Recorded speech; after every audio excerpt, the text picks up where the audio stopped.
All right, if you've ever tried to pick a stock, you know the feeling, right? You open up a company's report and bam, you're just buried in a sea of numbers. It's overwhelming. But what if there was a way to cut through all that noise? Well, there is.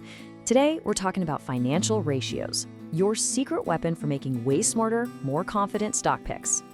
So let's start with a problem that I bet every single one of us has faced. You've got two companies you're looking at. One's a massive household name, and the other is this smaller, scrappy up-and-comer. How on earth do you fairly compare them? How do you figure out which one is actually the better investment? I mean, look at this. You've got Megacorp pulling in $100 billion in sales, a real giant. And then there's Growth Code doing $1 billion. Now, at first glance, you think, well, Megacorp is the obvious winner, no question. But hold on. That's a classic apples to oranges comparison. Those raw numbers can be super misleading because they don't tell you anything about efficiency or profitability or, value. And that is exactly where financial ratios come into play.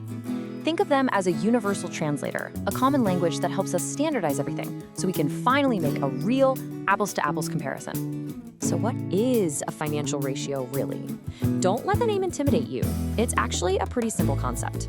All it does is take two different numbers from one of those super complicated financial statements, let's say profit and sales, and smashes them together to create one single, easy-to-understand number.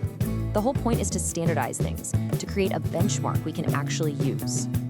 Because, let's be real, opening up a company's annual report can feel a lot like this, right?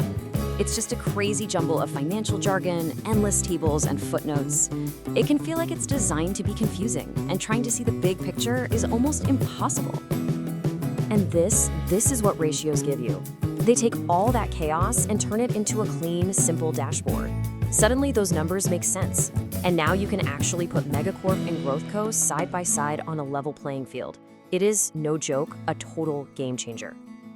Okay, so now that we know what this powerful tool is, what exactly are we trying to measure with it? Well, it turns out we can decode a company's health by looking at it through three key dimensions. All right, so here are the three big pillars we're looking at.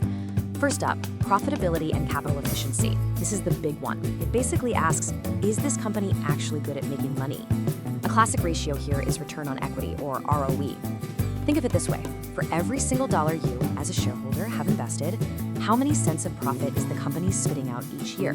Pretty useful, right? Next, we have operational profitability and cash conversion. This digs into how well the business is actually run day to day. A great metric here is gross margin.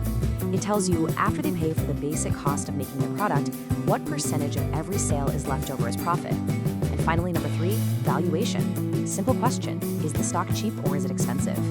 The PEG ratio is awesome for this because it doesn't just look at the price versus earnings, it also factors in the company's growth rate. That's how you can spot those hidden gems that might be undervalued. Okay, but before we go any further, I gotta hit the pause button. It is absolutely crucial that we're clear about what these ratios can do and, more importantly, what they can't do. So listen up, because this is the key takeaway. Ratios are amazing filters. They're like health indicators for a business, and they are a fantastic starting point for your research. What they are not, though, are crystal balls. They can't predict the future, and they are never, ever the final answer. Please don't treat them that way. This really just says it all. Ratios efficiently highlight strengths and weaknesses, so deeper research is focused on the most promising candidates. See? It's all about efficiency. It's about using ratios to quickly say no to the weaker companies so you can spend your valuable time digging into the ones that actually show some promise. Okay, if there is one thing, just one thing you remember from this entire explainer, please let it be this. This is the golden rule of financial analysis. Ratios are completely and utterly meaningless without context. Just look at this. 10%. What does that even mean? Anything? Nope. On its own, it tells you absolutely nothing. It's just a number floating in space. Okay, now let's give it a name. Let's say this is a 10% return on equity. So I'll ask you again, is that good or is that bad? What do you think? And the answer, of course, is it depends. It totally depends. A 10% ROE might be amazing for a big, slow-moving utility company, but for a high-flying tech company, that would be awful. The only way a ratio has any meaning is when you compare it to its direct competitors, to its peers in the very same industry. Always remember, context is king. So we've talked a lot about the what and the why. But now it's time to get our hands dirty. In our next explainer, we're going to take all this theory and put it to the test in a real-world showdown. And we're going big. We're going to pit two semiconductor titans against each other, NVIDIA versus Broadcom. We're going to use the exact ratios we talked about today and see what story they tell us.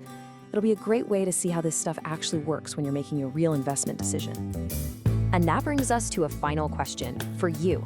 Go take a look at the companies in your own portfolio, or maybe the ones on your watch list. Now that you have these tools, what story are the ratios really telling you?